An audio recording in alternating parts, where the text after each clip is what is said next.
Hi, നമ്മുടെ ഗാർഡനിൽ 140 രൂപ മുതൽ 5000 രൂപ വരെ വിലയുള്ള വലിയ കമേലിയ ചെടികൾ അവൈലബിൾ ആണ്. ഈ എല്ലാ സൈസിലുള്ള ചെടികളും നമ്മൾ കൊറിയർ വഴി അയക്കാറുമുണ്ട്. ഇത് വലിപ്പം കുറവും റേറ്റ് കുറച്ച് കൂടുതലുമുള്ള കമേലിയ ചെടിയാണ്. ഈ ഒരു ചെറിയ കമേലിയ ചെടിക്ക് 650 രൂപ റേറ്റ് വരുന്നുണ്ട്. 5000 രൂപയുടെ കമേലിയ ചെടി കണ്ട് കൊതിവിട്ട ഒരുപാട് ആൾക്കാരുണ്ട്. അതും എല്ലാവർക്കും അഫോർഡബിൾ ആയിട്ടുള്ള ഒരു പ്രൈസ് അല്ലല്ലോ. ഇതും അങ്ങനെയാണോ എന്ന് എനിക്കറിയില്ല. ഇതിന് നല്ല റേറ്റ് വരുന്നുണ്ട് കേട്ടോ. കൺഫേം കളറാണ്, റെഡ് കളറിൽ ഡബിൾ പെറ്റലുള്ള വെറൈറ്റിയാണ്.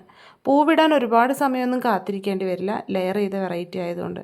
കാരണം ഇപ്പോൾ തന്നെ ഈ ചെടിയിൽ മുട്ടും പൂവും ഒക്കെ ഉണ്ടായി വരുന്നുണ്ട്. അതുപോലെ തന്നെ നമ്മൾ പുറത്തുനിന്ന് എത്തിക്കുന്ന ചെടികളുടെ ബഡ്സ് പൊഴിഞ്ഞു പോകുന്നൊരു ടെൻഡൻസി കൂടുതലായിട്ട് കാണുന്നുണ്ട്. പക്ഷേ ഈ ഒരു വെറൈറ്റിയിൽ ഉണ്ടാവുന്ന ബഡ്സ് എല്ലാം വിരിഞ്ഞു വരുന്നുണ്ട് എന്നുള്ളതും ഒരു പ്രത്യേകതയാണ്. നല്ല ഫ്രഷ് ആയിട്ട് നിന്ന് ഒരുപാട് പൂക്കളും തരുന്നുണ്ട്. വേണ്ടവർക്ക് വാട്സാപ്പിൽ മെസ്സേജ് അയയ്ക്കാം.